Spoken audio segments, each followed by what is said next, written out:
Hello साहब, तिवारी जी के यहाँ से बोल रहा हूँ। अच्छा बताइए। सीए आपके, उन्होंने मेरे को बताया था कि मैं आपको थोड़ा सा फोन करके इन्फॉर्म कर दूंगा। साहब, टाइम है आपके पास? करी तो बात ही थी तिवारी जी से मेरी, वो बता रहे थे टीडीएस वगैरह के नहीं, बारे में। टीडीएस का तो हो गया, टीडीएस का हो गया। मैं आपको सिर्फ इन्फॉर्म, अभी आपकी बुक देख रहा था मैं, तो तिवारी जी बता रहे थे सीए, वो कह रहे थे कि मैं थोड़ा सा आपको बता दूं, जी जी बताइए। क्योंकि वो ऐसा है ना, टैक्स वैक्स का फिर काम फिर लटक गया था सर। नहीं नहीं बताइए एक मुझे। सेकंड। 30% टैक्स ये तो पे कर दिया सर हमने आपका, ठीक है सर। अच्छा जी जी। 10% टीडीएस भी आपका, तिवारी जी ने कहा था टीडीएस। हाँ तो ये तो पता ही है, मेरे को बता दिया था उन्होंने। इसके दो ना फायदे बता रहा था इसको मैं आपके, तो सर 30% जो टैक्स कटा है आपका, क्योंकि सर आपका स्लैब जो है वो 12 लाख से ऊपर है, हम्म। तो 30% टैक्स कटने का फायदा ये है सर, कम से कम कल को इनकम टैक्स का डंडा तो नहीं होगा। और जो सही है, ये 10% टीडीएस भी आपने इसलिए काटा कि कल को आपको कोई प्रॉब्लम ना हो, ठीक है। है ना। तो सर ये दो फायदे हो गए, मतलब इनकम टैक्स के डंडे से बच गए, दूसरा ये टीडीएस के भी डंडे से बच गए। क्या कहना चाह रहे हो? ये तो मुझे ही पता है। नहीं, मैं नहीं, कम से कम इस जिम्मेदारी से बच गए ना। क्या कह रहे हो यार? सर मैं ये कह रहा हूँ, ये देने के बाद आपके ऊपर से जिम्मेदारी हट गई, अब कल को पागल है कि एक ही बात 30% को पकड़ लिया तूने? मेरे को पता नहीं है ये बात। ये तो पता है सर आपको। तो 30% टैक्स दे दिया तो इनकम टैक्स का डंडा आप पे नहीं पड़ेगा, आपकी जिम्मेदारी खत्म, आप बुरा मत मानिए सर। लेकिन इनका डंडा पड़ गया, ये क्या होगा फिर? यार रोजे रमजान में गालियां दिलवाएगा, क्या रह गया?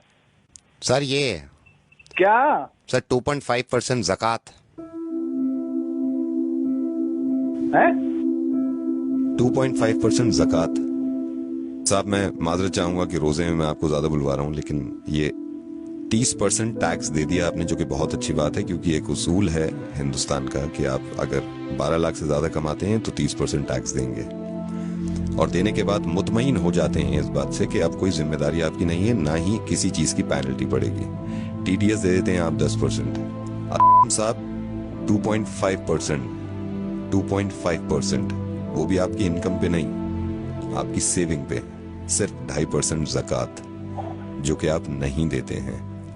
आप बिल्कुल ये मत समझिएगा कि मैं इस चीज के लिए शर्मिंदा करना चाह रहा हूं आपको, मैं नाम तक नहीं बता रहा हूं भाई, मैं सिर्फ ये कहना चाह रहा हूं कि अगर आप इनकम टैक्स नहीं देंगे तो उससे जाती तौर पर किसी एक इंसान को परेशानी नहीं होगी, वो हमारे मुल्क की तरक्की के आड़े आता है। लेकिन अगर ज़कात नहीं देंगे, वो भी सिर्फ 2.5%, कोई ना कोई तो अल्लाह ताला ने आप में ये बात देखी होगी, सलाहियत देखी होगी कि ये एक ऐसा बंदा है मेरा जिसको मैं इतना दूं, इतना नवाजूं, और अल्लाह ताला को पूरी उम्मीद होगी देने से पहले कि ये इंशाल्लाह उस पैसे में से ज़कात निकालेगा और उन लोगों की मदद करेगा जो मुस्तहिक हैं, जो परेशान हैं, और खास तौर से इस महीने में, जिस महीने में ज्यादा से ज्यादा निकालना चाहिए।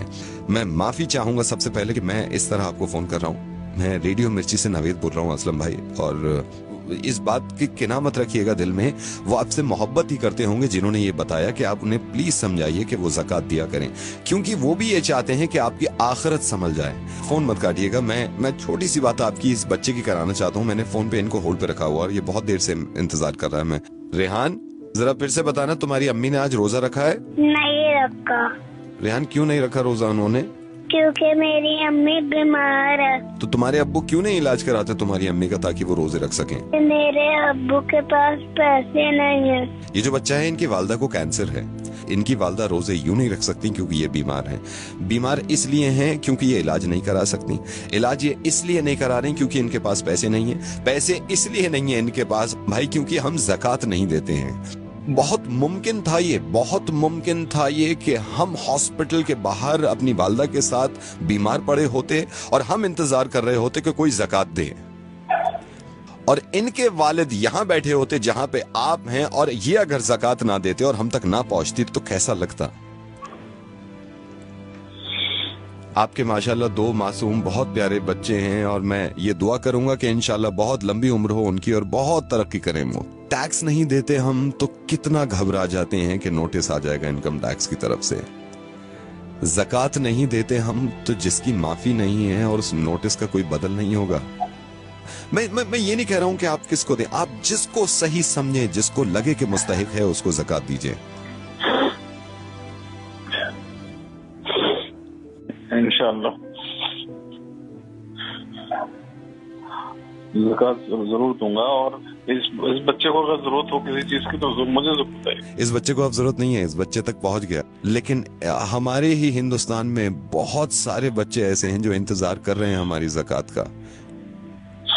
अल्लाह ताला अजर दे आपको इस चीज का, आपने अपनी जिम्मेदारी पूरी करी, एक जिम्मेदारी आपकी बन जाती है। ये जो आपने सुना है इस चीज को दूसरों तक पहुंचाइएगा और यकीन मानिए इस बात का कि इतने अच्छे कौम में लोग हैं, उनके दिल इतने अच्छे हैं, कहीं ना कहीं वो या तो भूल जाते हैं या थोड़ा सा मिसगाइड हो जाते हैं। इंशाल्लाह जरूर लोग एक दूसरे की मदद करेंगे और ज़कात निकालेंगे। मैं इंशाल्लाह फिर आपसे बात करूंगा। अल्लाह हाफिज।